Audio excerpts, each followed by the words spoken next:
Buenas tardes, estimadas y estimados participantes del curso de Historia y Cultura China. Nos honra con su presencia hoy el expresidente de la República de Costa Rica, doctor Óscar Arias Sánchez. Don Óscar, usted marcó un hito en la historia de Costa Rica al establecer relaciones con la República Popular de China. ¿Cuál fue la motivación para establecer estas relaciones y por qué razón hasta en el segundo mandato? Bueno, la motivación es sentido común y un poquito de conocimiento. Si en el 2006 uno no reconoce que China es una potencia mundial en lo económico, en lo militar, hay que estar ciego. Yo creo que es evidente de que si China para aquel entonces era ya el segundo socio comercial de Costa Rica después de Estados Unidos, pues era ilógico no establecer relaciones diplomáticas con China. Recuerde que cuando teníamos a Intel aquí, las principales exportaciones iban para China. Y la verdad es que después de haber roto toda esa oposición a los tratados de libre comercio, aprobando el TLC con Estados Unidos, Centroamérica y República Dominicana, después de negociar con la Unión Europea, después de renegociar el tratado que teníamos con Panamá y hacer uno nuevo con Singapur, quedaba hacer otro con China, y fue lo que hicimos. Desde entonces, lamentablemente no hemos seguido expandiendo horizontes, rompiendo fronteras para que podamos comerciar más libremente con otras regiones del mundo, porque un país pequeño como Costa Rica no tiene otra opción para crecer si no es a través del sector exportador en buena parte. Ahora, usted me pregunta que por qué no hice esto en mi primer mandato. Por una razón muy simple. En mi primer mandato yo estaba peleando con las dos superpotencias de entonces, con Estados Unidos y Ronald Reagan y con la Unión Soviética y Mikhail Gorbachev, ayudado por Fidel Castro en el Caribe. Yo quería cumplir con mis promesas de campaña y para eso era indispensable aislar a Costa Rica de los conflictos de la región. Además, cuando me di cuenta después de visitar al presidente Reagan en la Casa Blanca, de que su única obsesión era sacar a tiros a los sandinistas de Managua, ayudándole a la contra, ya yo me había dado cuenta desde el 8 de mayo de que estábamos invadidos por la contra. Y por eso lo primero que hice fue decirle a la contra, ustedes tienen que irse de Costa Rica o renunciar a la acción bélica. Y todos se fueron, con excepción de uno que estaba casado y sigue casado con una costarricense, Alfonso Roelo. Entonces, estar peleando con dos superpotencias que querían una solución militar en la región, me impidió cosas que tuvieron que esperar hasta el segundo mandato, como pasar la embajada nuestra de Jerusalén a Tel Aviv, como reconocer a buena parte del mundo árabe, al que no reconocíamos, y tampoco ellos nos querían reconocer porque nos castigaban por tener casualmente la embajada nuestra en Jerusalén. Y no en Tel Aviv, como la tienen todos los países del mundo. Entonces, tuvimos que esperarnos hasta el segundo mandato. Lo primero que le dije a Bruno Estaño fue, preparémonos Y así lo hicimos, comenzamos a negociar en privado, como tenía que hacerse,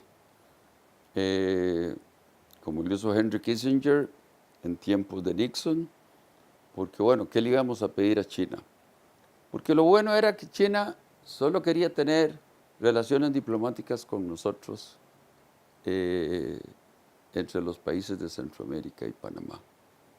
Y en general entre los países que hasta ese entonces tenían relaciones diplomáticas con Taiwán. ¿Por qué? Por ser Costa Rica algo diferente y porque siendo yo presidente por segunda vez y Premio Nobel de la Paz, para ellos eso era importante. Entonces la negociación tomó un rato, nos vimos con ellos en diferentes partes del mundo. La penúltima vez, perdón, fue en París, el canciller con el ministro de Hacienda, y la última vez fue en Beijing. Ahí acordamos anunciar la fecha el mismo día, tanto en Beijing como aquí en San José, pero los taiwaneses se dieron cuenta y entonces fueron ellos quienes anunciaron el rompimiento con Taiwán y el establecimiento de relaciones diplomáticas con China. Don Oscar, a 10 años de todo esto, ¿cuál es la valoración de lo que ha pasado? ¿Eran los resultados a 10 años de lo que usted espera o hemos desaprovechado oportunidades? Mire, China, como todos sabemos, es una superpotencia. Y acabada la Guerra Fría en el 89 y con la desaparición de la Unión Soviética en el 91, el mundo hoy es un poquito más multilateral. Ya no son dos potencias las que mandan. Y China ha emergido como una potencia fundamentalmente económica, aunque su nivel de vida sigue estando muy por debajo del de Estados Unidos, por razones obvias, porque son 1.300 y pico millones de gente, pero en el campo militar, China nunca va a alcanzar a Estados Unidos. Por lo menos sus nietos no lo van a ver. ¿Por qué le digo esto? Porque hoy el gasto militar de China es una tercera parte del gasto militar de Estados Unidos. Y la sofisticación que tiene Estados Unidos en producir armas modernas no la tiene ningún otro país.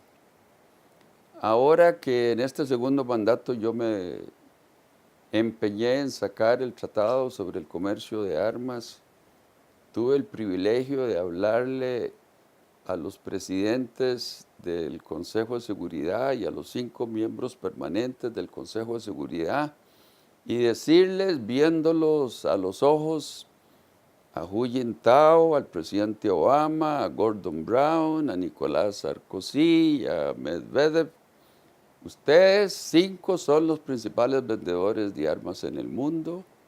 En lugar de luchar por la paz, lo que hacen es incendiar el planeta vendiendo armas a países que necesitan esas armas para pelear con otros o para reprimir a sus propios pueblos, como está sucediendo en Siria, por ejemplo. Y la verdad es que finalmente se aprobó el Tratado sobre el Comercio de Armas. Francia y el Reino Unido lo ratificaron, pero no lo han ratificado ni lo van a ratificar Estados Unidos, Rusia ni China, porque siguen vendiendo armas. Pero volviendo al tema original, China nunca va a alcanzar en poderío militar a los Estados Unidos en los próximos 100 años. Puede ser que sea un poco aventurado yo en decir esto, pero hoy pienso así. Todas las universidades de Estados Unidos, toda su investigación fundamentalmente es para el Pentágono y es demasiado sofisticada esa investigación. Entonces, va a ser muy difícil que en cuanto a poderío militar cualquier otro país pueda alcanzar a Estados Unidos. Si hemos aprovechado las ventajas que China nos puede ofrecer, yo diría que no. Para comenzar, China es el único país en el mundo que tiene suficiente liquidez para invertir y para hacer préstamos. Estados Unidos, con respecto a América Latina, hace tiempos que dejó de ayudarnos con lo que llamábamos ayuda externa. Estados Unidos es entre los países ricos el que menos gasta en cooperación, el 0,18% del Producto Interno Bruto. Y esa cooperación va para Israel, para Egipto, para algunos países en el Asia, para países en el África subsahariana, pero América Latina no, con excepción de Colombia por haber estado en guerra. Pero a nosotros, como en los 80s, que la AID nos daba mucha ayuda, eso se acabó hace mucho tiempo. China no. China está ayudándole a todo el mundo. A nosotros nos hicieron un estadio, un regalo que yo les pedí. También han hecho estadios en otros países. Hacen las carreteras que los gobiernos les pidan. Si nosotros no queremos carreteras, como si estuviéramos construyendo muchas, pero ahí no queremos que China nos las construya. Vamos a tener tal vez una de Siquirres a Limón, pero podríamos haber tenido 3 o 4 si nos hubiéramos atrevido. Pero Costa Rica es muy sui generis. Lo mismo pasa con esto de las concesiones. Preferimos no tener carreteras que darlas en concesión a una empresa china, alemana, suiza, española, qué sé yo, de donde sea. Es una decisión que tomamos, es una escogencia. No fue la mía. Hoy tenemos un aeropuerto Juan Santamaría de alguna manera concesionado, un aeropuerto Daniel Oduber concesionado, un puerto de Caldera concesionado, un puerto en Moín que se está construyendo concesionado y la carretera Caldera concesionada. Después de eso no se ha hecho nada más. China podría habernos ayudado en la construcción de infraestructura. Para darle una cifra, Silvia, China gasta como el 9% del Producto Interno Bruto en infraestructura. India gasta como el 7,5 o el 8. América Latina como el 3 y pico. Y Costa Rica el 1,5. Y sin embargo, preferimos no construir esa infraestructura a utilizar recursos de un país al que le sobra la liquidez, como es China. Don Oscar, ¿cómo ya usted como economista, desde la estructura de poder de la economía, cómo podemos comprender la relación China-Estados Unidos? Tal vez sabemos que China es la segunda economía, pero tiene un alto porcentaje de los bonos del Tesoro de Estados Unidos. Para comprender un poco en el curso, el peso que tiene China internacionalmente, ¿podemos decir que es la segunda economía dueña de la primera o está mal utilizado este término? Bueno, es cierto que China ha invertido en bonos del Tesoro montones de millones.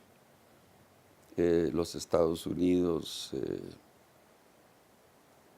tiene una suma que debe ser más de 3 trillones de dólares colocados en el exterior. De ese monto, China tiene una parte sumamente importante, posiblemente es el principal acreedor de los Estados Unidos. En el campo comercial, ya usted ha visto cómo Trump ha culpado a China de ser un exportador con un enorme superávit hacia Estados Unidos, como si eso fuera importante.